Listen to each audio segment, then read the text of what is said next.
Yo guys, how's everybody doing? Welcome back to Team Assassination, and today we're gonna talk about ZHASK, one of my favorite new hero. I already made a video about it. I think this hero is absolutely insanely good. So many words on how good he is. He's really good, and you just have to play in the right comp. I feel like the hero is pretty niche but good at the same time. Not really niche actually. You just need the right comp for it. So what kind of comp, right? That's the topic of the day. What composition does ZHASK shine? I couldn't get a 5-man, so obviously I invited my friend Vengeance and Strick. Shout out to them for helping me with the video. Vengeance is gonna play Lapu on the side lane, and he was gonna go for Saber, but Saber was taken by some other person. Our two random players in the trio. Anyways, so we have Strick on Kacha, right? I think the best comp for ZHASK is you do 1-1-3 and you put ZHASK in the trio lane with a tank and your fighter. So basically you give a lot of peel to ZHASK, right? For example, Kacha, Cho, they're good fighters to pick. And then tank wise, you can get a Grok, you can get a Panda. I think Grok to steal someone off so you can do as much damage as possible, or just Panda with insane amount of additional peel that can offer. So both of them can do really well with ZHASK, because all ZHASK needs really is to fight around the plan, fight around the numeric plan thing. So whenever you set a plan there, you want to make sure that you can survive around the plan. So you fight around the plan. So if enemy team try to get to you when your plan's alive, you want to make sure you have enough time for your plan to do enough damage to make sure you're alive. That means you have to have sufficient appeal. And the plan, if you give sufficient appeal to ZHASK, the plan will do absolutely insane amount of damage. Like it's incredible how much damage this plan can do.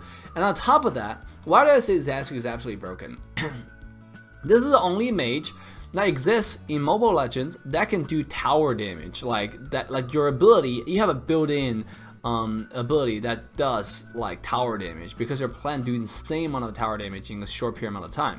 So you can push really fast. So the benefit of doing what I just talked about is 1-1-3 is, think about it. You have your mid lane assassin, let's say a Saber. Bottom lane, whoever that can defend the solo lane, they can push lane at the same time. Let's say a Hayabusa, let's say Natalia, let's say a Fanny.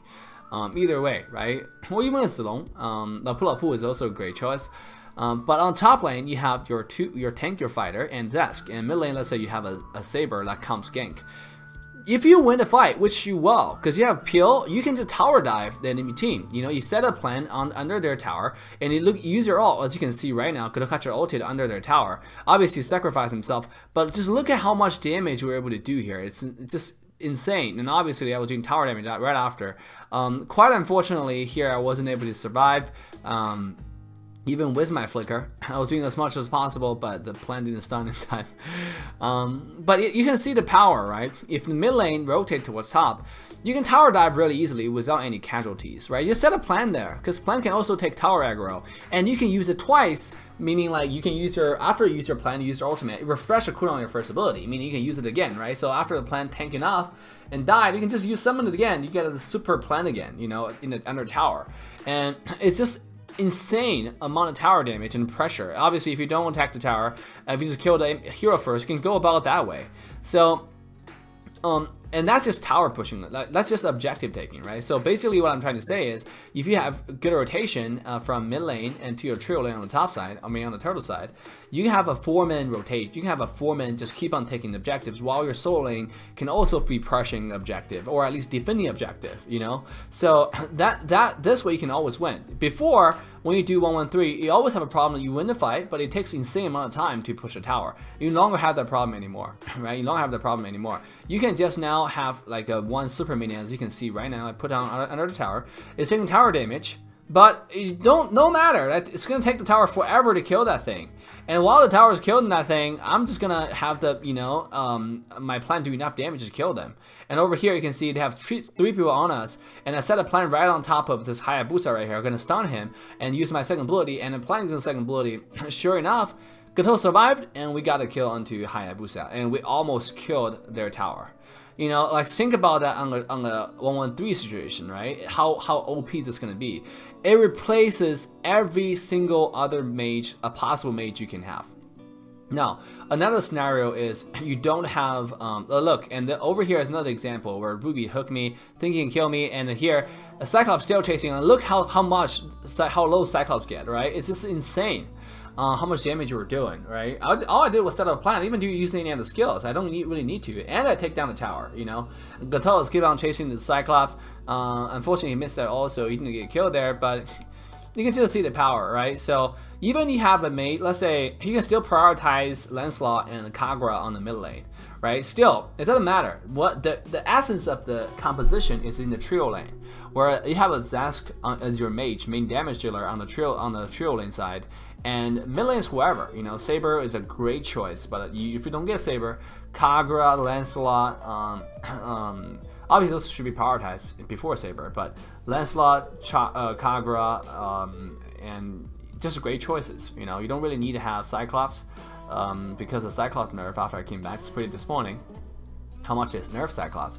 But it's still a viable mage. You know, mid lane sure, just really great composition.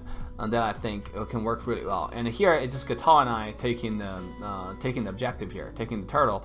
And we notice Ruby spotted us, and we just kind of ignore him, let the plan do as much damage as possible. You notice I'm not using ult just yet. You know, I think I should have just to do it faster, but I'm trying to save it so that I can use it in the fight. Right? Gatal used ult, safely got away. Instead of fighting the 3v5, I mean like 1v3 there. And afterwards, we're just gonna take the buff successfully also.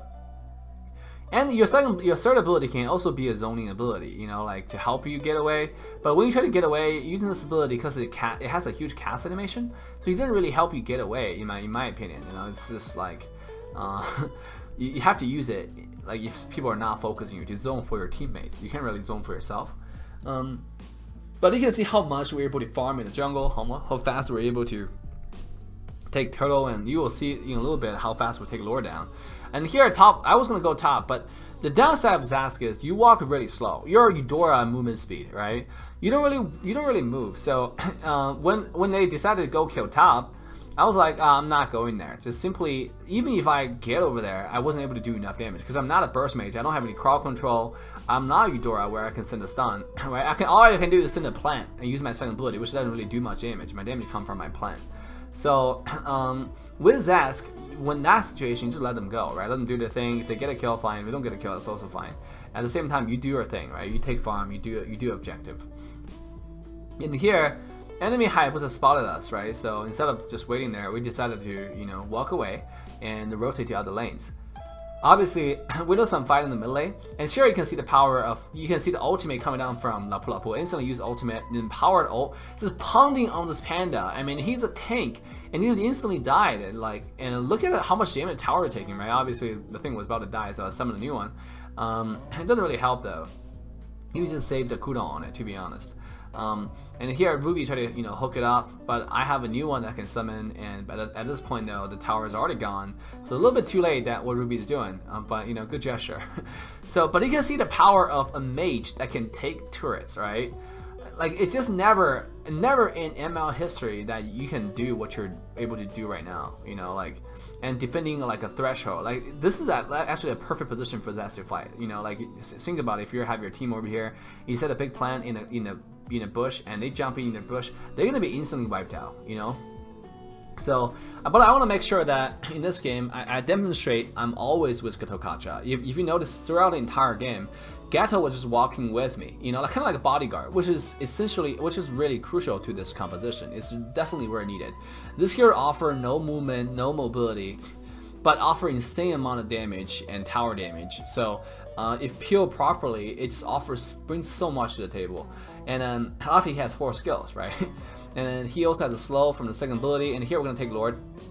And just check it out, right? We're gonna use our empowered minion. Look how fast the Lord just dies, right? Like obviously everybody's hitting it. Still, like look how fast the Lord just dies, you know, from the super minion there. After the thing dies, we actually get the Lord over here. If we didn't get Lord, it'd be kind of embarrassing. But this is a very good example of, you know, try to survive, you know, because they try to get to you. As you can see, they're high able to get to me, and I'm always conscious of the positioning of where the entire teams are. Knowing that, you know, I told them that I'm safe here, so he went in, but Panda started chasing me, and they can see I'm trying to juke the Panda as much as possible, and the Panda had to get away, but I have empowered minions, did one more auto attack, and sure enough, I get a kill on the Panda. And afterwards, we have the wave coming in from mid lane. We have, like, you know, power minion. We have a lore coming down. We're just gonna ignore everything, and I send a plant. You notice how I send a plant before the wave even get in here, and the tower, it's just tanking the tower damage. You know, it's soaking the damage for the minion. It's essentially good. And here we're gonna take the inhibitor tower without our minion taking any damage at all. And afterwards, by the way, let's check out this damage right here, right? We're so far ahead, and I send a plan in. It's instantly we won a game. You know, you just a 5-man group with a freaking Lord, and there you go, GG, well played. So definitely, guys, this is my favorite mage right now. But if you're playing solo queue, I do not recommend playing ZHASK. If you play duo queue, I do not recommend playing ZHASK, unless you guys go into the same lane, you know, and then you know your teammate's gonna peel for you. So with that, guys, hit the like and subscribe, and let me know what you think about ZHASK in the comment section. Signing off. Bye now.